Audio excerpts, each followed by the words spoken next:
Okay, it's no fair going last after those other speakers. My head's full. They were all amazing. It's like, I don't want to talk about my stuff. It's boring. Okay, so I'm going to talk about critical digital engagement today. And I'm a philosopher of technology and a media critic, media philosopher. And about a decade ago, I ran into this brutal problem, and it caused me a lot of dread, actually. The problem goes something like this. Oh, not like that. That's DREADMILL. The problem goes like this. Technological production, which is driven by a powerful economic imperative, is up against, well, they don't think they are, but this critical assessment of technology, which is driven by a slower and less powerful academic imperative. So if I want to publish an article on some impact of technology on society, by the time that article comes out, whatever I'm talking about is gone and outdated. So you can find my article on the Palm Pilot 3 coming up in next month's Journal of Wii Mobile Technology Criticism. Anyway, I decided to deal with this project not by running away in dread, but by actually running directly headlong into technology, and in this case, running directly on technology. So this is DREADMILL. This is the first what I would call applied media theory project that I did, and it's a treadmill hardwired to a computer so that my speed would control the speed of a projected animation behind me. So I traveled around the US and a few places in Canada. That's how I got my job at Waterloo, actually, giving lectures of 5 to 7 kilometers on DREADMILL. And I would talk about the impact of technology on the body and on society while I was running. And I realized, I thought, wow, I can really engage people by having them, if you're suffering, people, you can engage them really well. And I realized they just like watching me suffer. That's what it's all about. So DREADMILL actually led me to believe that, my future is not just in writing about technology and writing books and things like that. I have to make things that engage this whole issue of technological impacts in a critical way. So I founded Critical Media Lab at the University of Waterloo, and I teach classes there, and we do projects there. We do a lot of collaborative work with all kinds of different areas. So there's some primary tenets of critical media, and we like to think of, we don't start with the idea of marketing goods. We think more instead of the pursuit of the good in the philosophical way, deriving from Plato, Platonic ideals, things like that. So we want to liberate innovation from the logic of commercialization. If you want to get a grant from the Canada Foundation for Innovation, you have to prove that you're going to attempt to commercialize and patent whatever it is that you're producing. That makes sense. Taxpayers are paying for it. But in doing that, they're essentially putting a shackle on you. They're saying that you have to think from the beginning of something that you're going to be able to sell. And I think that's a huge limitation. You need to engage technology at the R&D stage of development, if at all possible, as a critical media practitioner. Adopt early and repurpose technologies. Don't just create, but recreate. Intervene in the production of technoculture. Don't just respond to technoculture. And prioritize thinking over selling in your production model. So I deal with a lot of startups and a lot of students who want to create startups. We have a tech incubator in Waterloo, and they all say the same thing. Either A, I'm going to make a lot of money selling this app to some company, or B, I'm going to make something that's cool. And why not start by saying, I'm going to make something that's going to make people think, or I'm going to make something that's going to better someone's life. So I'm going to show you some innovative yet impractical objects to think with here that we've developed in Critical Media Lab, and hopefully you'll find them inspiring, at the very least, maybe just mildly amusing. We'll see. First one, of course, I had DREADMILL. I had to come up with Cycle of Dread because I was interested in triathlons and things like that. So this is a critical collaboration that almost failed. I was working with UK artist Dane Watkins on a project that involved the concept of flow, which we heard about a little bit earlier this morning.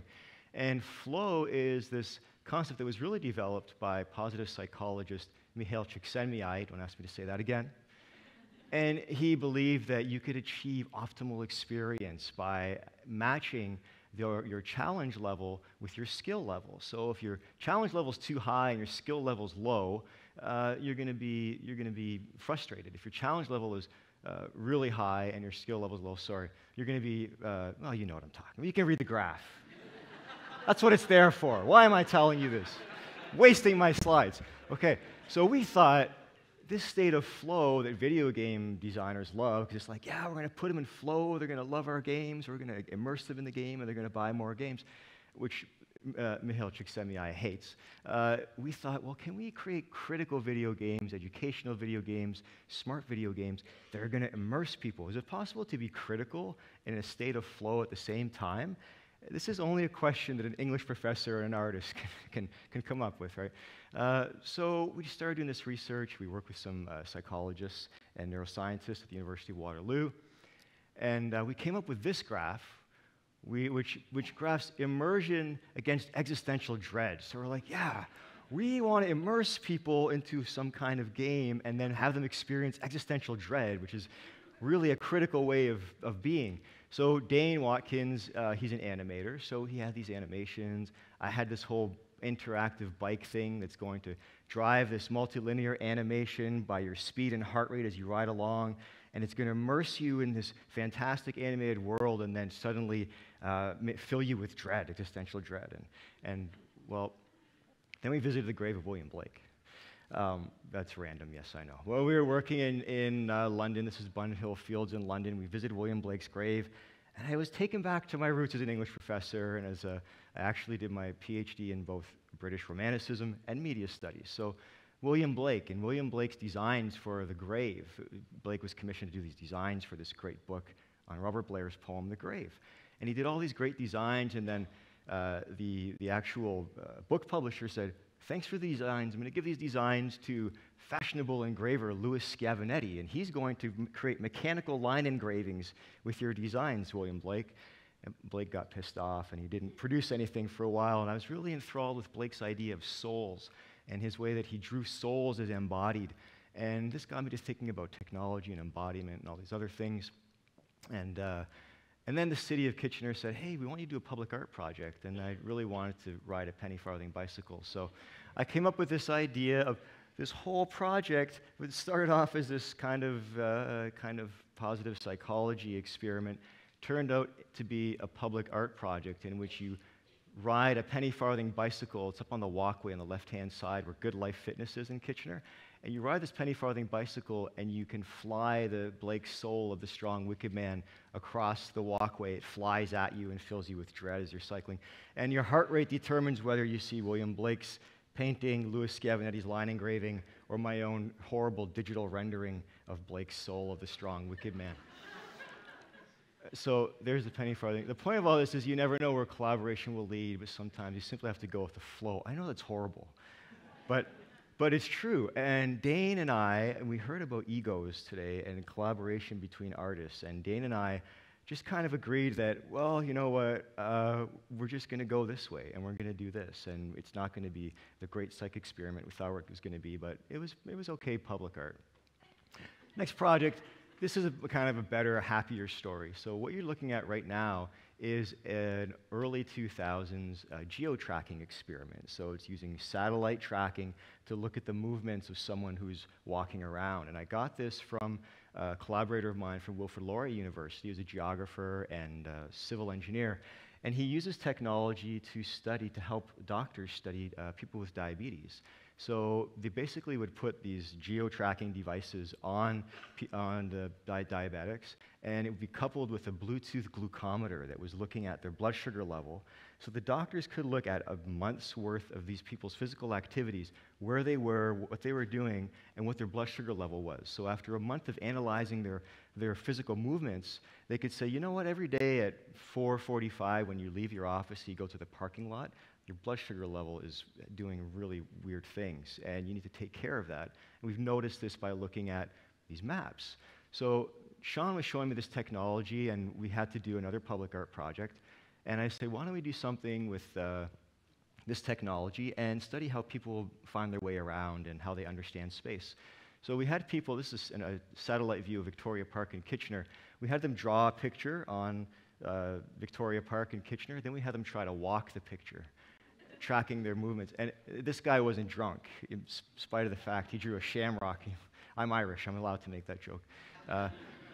And my colleague in psychology, who I'd worked with previously, saw this, and he said, this is exactly what I was looking for my project on wayfinding.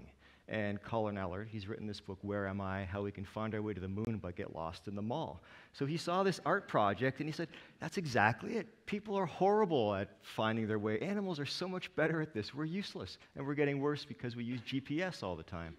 So Colin took that project, integrated it into his research, came up with another project that we helped him do for the BMW Guggenheim Research Lab in Manhattan that involved wayfinding and emotion, affect within an urban environment.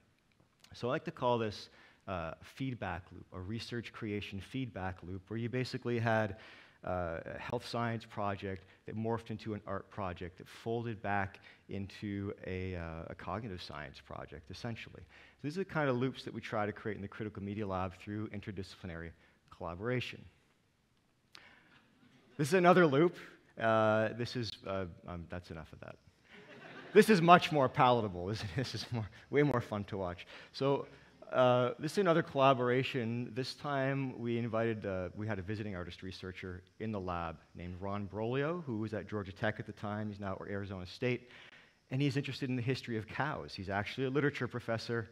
And he's interested in how genetic engineering has changed the shape of cows and how poets and painters have written about and drawn and painted cows as a result of this genetic engineering.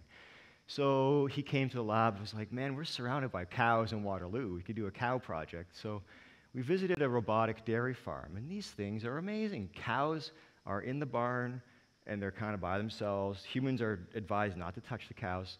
And the cows wear an RFID tag, and as they approach the milking pen, if they're due to be milked, the arm goes up on the milking pen, the cow goes in, this robotic arm comes up underneath, as you see, latches onto the teats, and starts milking. And the cow eats this great feed while it's being milked, and it produces great hormones that make the cow happy, and they produce more milk. And all this data is being generated at the time this is happening. So we know how long each teat has been in the milking cup, how much milk is produced, how long the cow has been in that milking pen, how much feed the cow has eaten.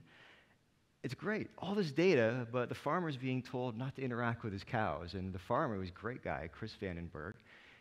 He wanted to do something where he could interact a little more with his cows. So we had him pick a farmer's dozen of cows. Actually, it wasn't a farmer's dozen, it was just a dozen.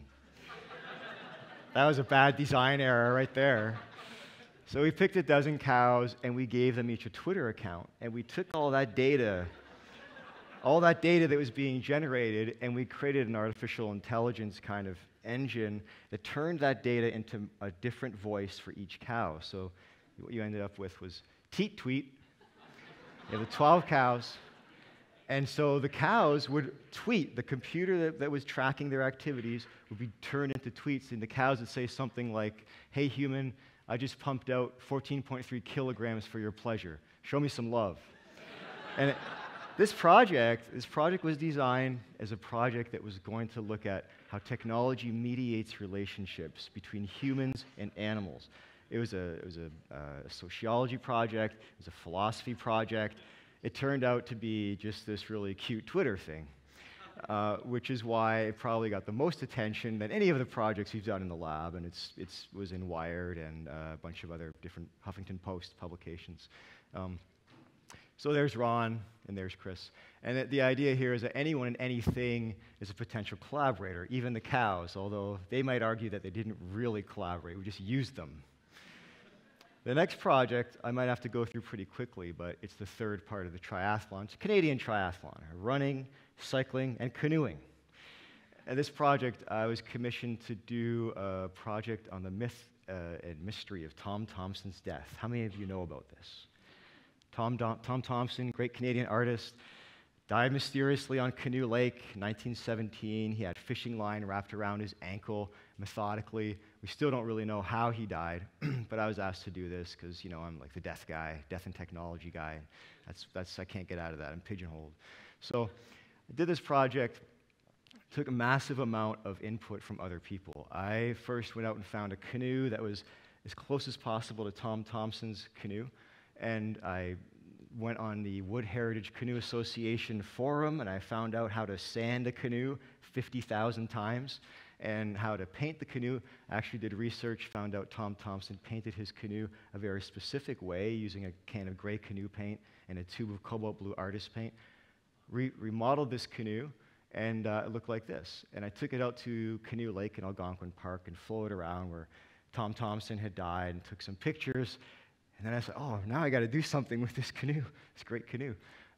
Took it back to the lab. We walked it from Canoe Lake to, I'm just kidding, we didn't really do that. We walked it from my house to the museum in Kitchener, where my lab was at the time.